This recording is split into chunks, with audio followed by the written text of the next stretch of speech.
Hey guys, so I want to show you the Stripe UI portal I've been working on that you can easily embed and brand into your own apps.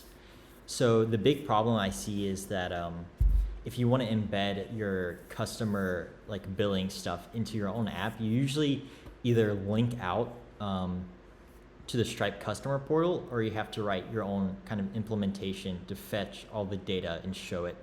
And then if you want to have it so you can update stuff, you also have to implement that. So at this first version, it's very basic, but in the next few versions of this, I want to have total feature parity with the actual Stripe customer portal, but in React. So to show off here, we have the customer portal or the customer profile card, which simply lists out their billing address and stuff. And this is so they can update it as well. So this calls the Stripe backend and updates it in Stripe as well. The next things we have here is just listing out their information, like their invoices, subscriptions, and payments. So this is something you can easily copy and paste into your own React apps to show that information. And it's very extensible as well. So now I'll get into the implementation, which is very easy and very extensible as well. So first thing we have here is we basically just define a bunch of functions that we want to be able to call safely from the front end. So like get customer info, get invoices, get subscriptions, get payments, and then an update function as well, like update their details. So this is all dynamic, and we basically have a list of functions in this kind of handlers list that we can call from one API route, this / Stripe UI kit. And what this route does is it determines which one we're calling, and then it passes any parameters that we need to call it with. So for these four, we're just fetching the data, so there's no parameters. But for instance, when we update the customer profile, we're passing back the customer information as the parameter, so this handles it completely for us. The other consideration is authentication. So when we're calling these endpoints, we're not saying who the customer is. We're just relying on the backend to determine that for us. So we do that with this auth function.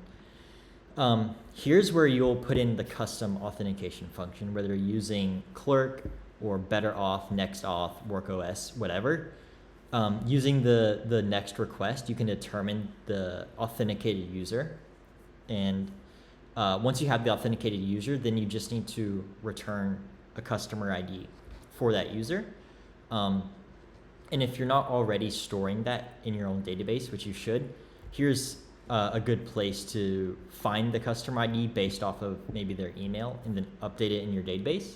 And then finally, this function just needs to return a valid customer ID or null if you want it to stop the execution. So this is a very safe way to retrieve the information since we're not relying on the front end to tell us anything. The front end just asks, for the invoices, and then it's up to the back end, which we're in control of, to return all that information. Some few other helpers I have is some types. These are the types that are shown on the front end, so everything is very type safe, and we know what to expect.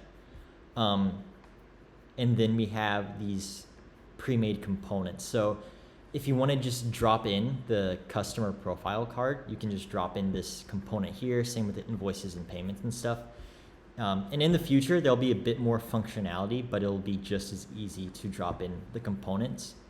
And these components, just using tan-stack query, fetch our data from the backend functions, which we've defined in that API route. And this isn't dependent on Next.js. Next.js is just what I'm using for this example.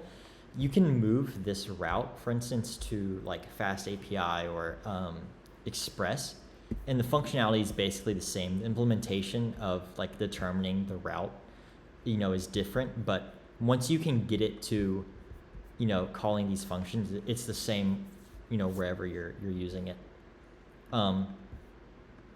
And yeah, as long as you're using React, you can drop in these components as long as you have an API endpoint to hit. So that is it for the first version of my little Stripe React UI kit. It's all open source on GitHub, so you can go ahead and copy and paste the code. There's just a few dependencies. For instance, you need Zod and like React hook form and then tanh stack query for the querying. But I wrote a little guide in the README if you want to install this and use it for yourself.